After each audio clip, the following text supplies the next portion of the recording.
Hello, beautiful soul.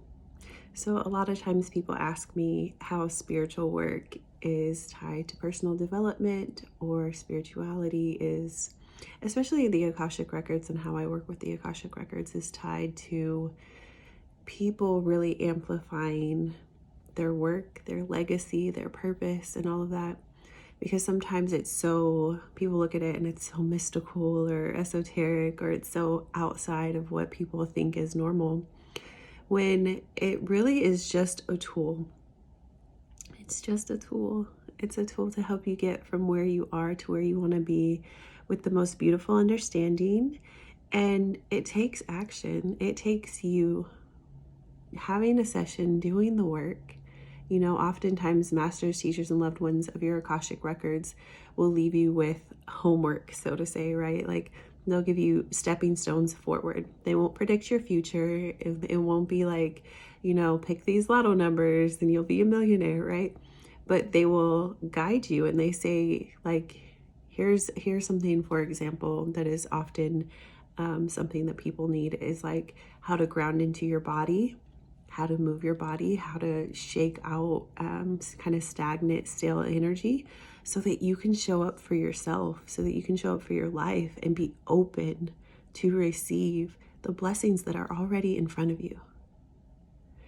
And when we open up our mind, when we open up our heart, and we begin to show up for ourselves, we begin to show up for other people, things align as they've always been aligning. They align for us in a way that we can see it clearly and we're open to receive it.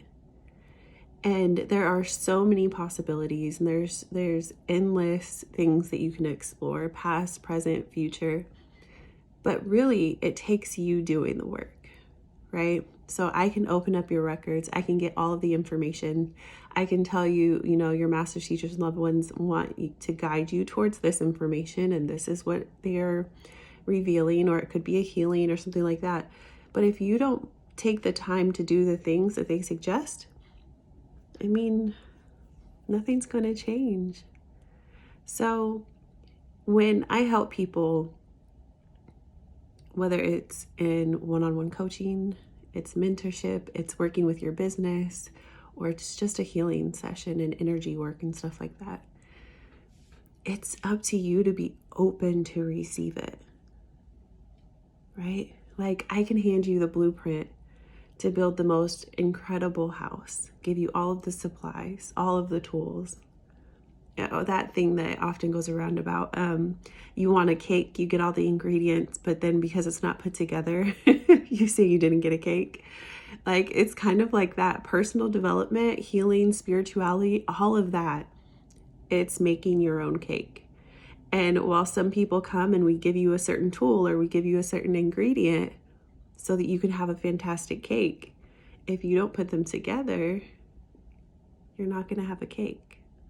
So I love helping people see how all of these pieces come together for them. And oftentimes in our sessions, when people are open, which is 99.9% of the time, when people are open to receiving and they're open to the feedback that master teachers and loved ones give, incredible transformation happens. And then they start to realize, and I love the feedback I get like days later or weeks later even, where people are like, I had this moment, I had this aha moment, and all of these things just came together and fell in line, and I felt so good because it was confirmation of not just what you shared, but something that I had heard or seen or read X amount of time ago. So it's really about pulling things together in a way so that you see it, feel it, understand it, and can replicate or duplicate it when the time comes. I don't want someone stuck with me forever. I love you all very, very much, but I want you to use what I do, what I provide, and all of that as a stepping stone to get you where you're going. And I don't want to be one of those people who's like, take another course from me, buy another session from me, do all of these things where you're stuck with me forever. I want to be a resource for you, but I also want to guide you towards your next thing, right? Sometimes that's stepping into your light, stepping into your voice, stepping into your purpose and your power, and building that legacy, connecting with people. I had someone that I invited for a podcast episode, and she was so excited because she needed that invitation to stand out and stand up, to be heard.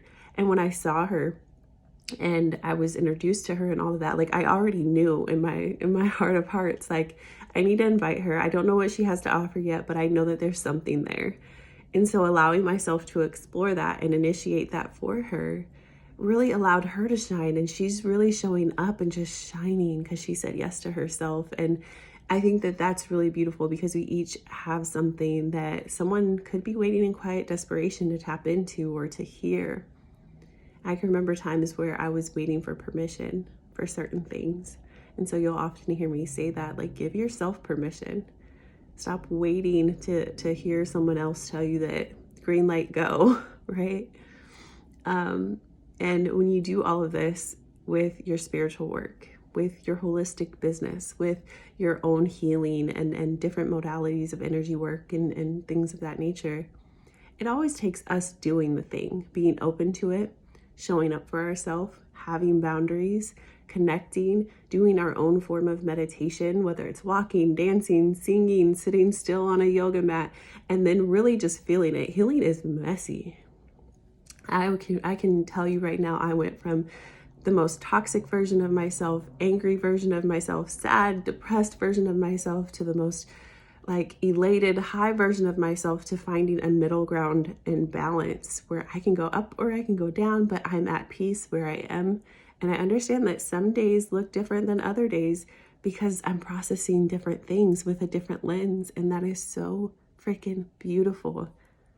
It's so beautiful to even have that opportunity.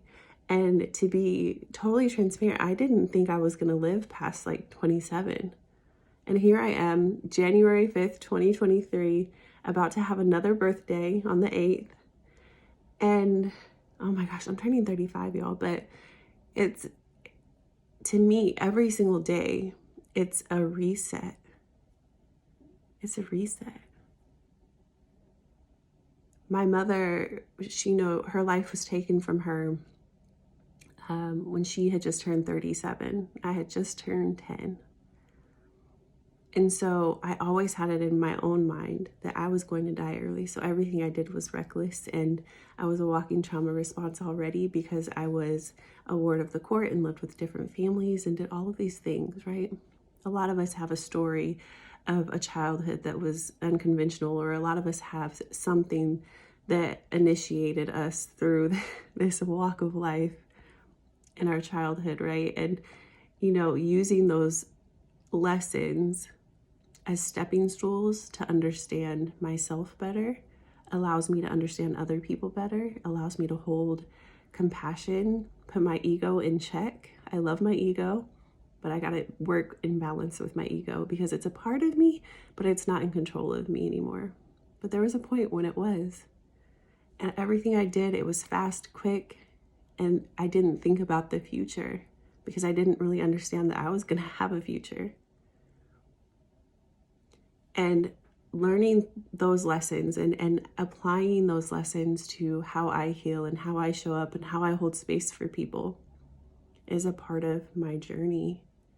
Just like your unique story, your unique experiences are a part of yours. And sometimes the stories that we tell, they shame us or guilt us or hold us to an expectation that is not even realistic, right? And so seeing people release that and really just say, you know what? I am showing up in ways that are outdated, that are not mine, that belong to someone else. And I'm going to replace them. And this is what I'm going to replace them with. And this is how I want to feel. So this is how I'm going to start feeling. And I'm going to tell my mind and my heart that it's okay to feel the sadness, the fear, the shame, etc. But we don't have to live there. We don't have to live in those feelings. We don't have to make those feelings and places home. And to move through it, to receive support, to receive love and guidance, right?